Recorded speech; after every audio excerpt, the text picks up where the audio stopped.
Olá a todos! Na aula de hoje nós vamos entender o que é que ocorre quimicamente para que a água seja considerada o solvente universal. Muitos alunos vão fazer as provas de Enem vestibulares sabendo que a água é o solvente universal, mas não sabe por quê e o que é que ocorre quimicamente para que a água seja considerada, o solvente universal. Então é isso que nós vamos estudar na aula de hoje, tá bom? Mas primeiramente a gente precisa conhecer a estrutura molecular da água. Então olha só, a água é formada por um átomo de oxigênio e 2 átomos de hidrogênio. E ela vai formar uma estrutura angular, sendo que no ângulo vai formar aqui 104,5 graus, tá bom?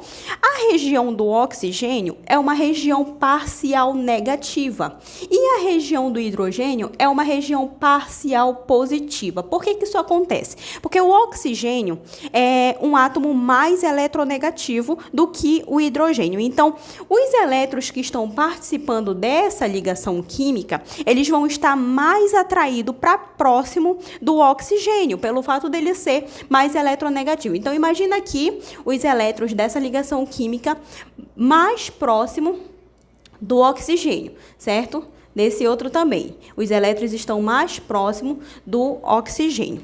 Isso vai fazer com que se forme uma carga parcial negativa no oxigênio e uma carga parcial positiva no hidrogênio. Algumas substâncias também são compostas por moléculas que têm também essa diferença de cargas. Então, vamos usar aqui como exemplo um sal, O sal mais presente no nosso cotidiano, que é o cloreto de sódio. Então, olha só. Cloreto de sódio formado por um átomo de cloro e um de sódio. Ao desprender essa ligação química, eles vão se ionizar, certo? E o sódio vai ser liberado com uma carga positiva e o cloro vai ser liberado com uma carga negativa.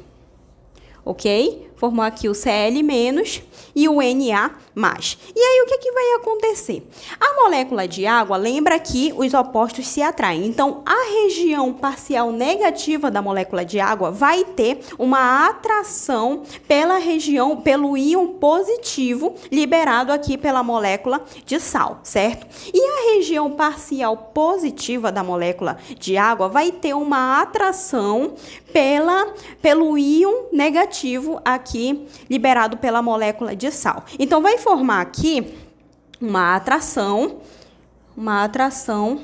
da região negativa da água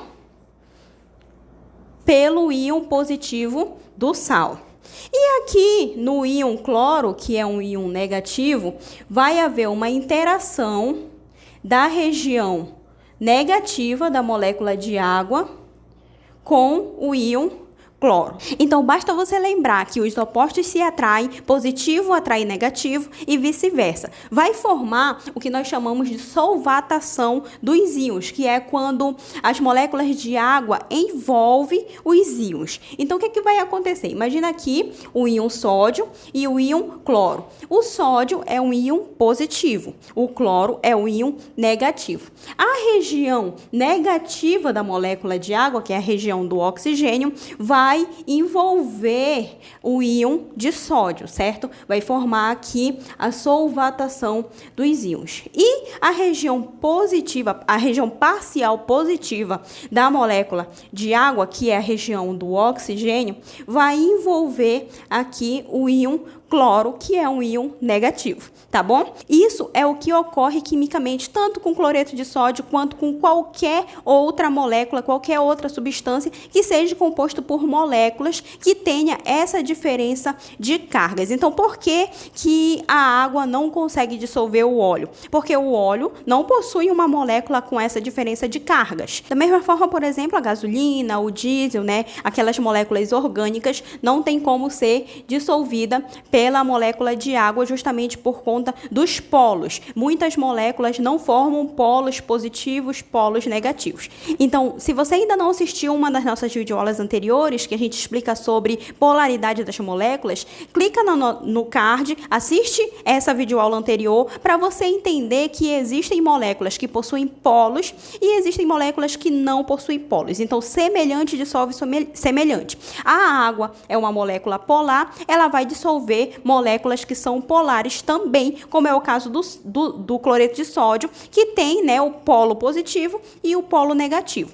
Em contrapartida, aquelas moléculas que não possuem polos, aquelas moléculas que não possuem uma carga positiva, uma carga negativa, elas também vão ser dissolvidas por aquelas moléculas que também são apolares, que não têm a presença de polos, tá bom? Então, essa foi a nossa aula. Se você gostou, não esquece de curtir, compartilhar com seus amigos, se inscrever no canal, e eu aguardo você na nossa próxima aula.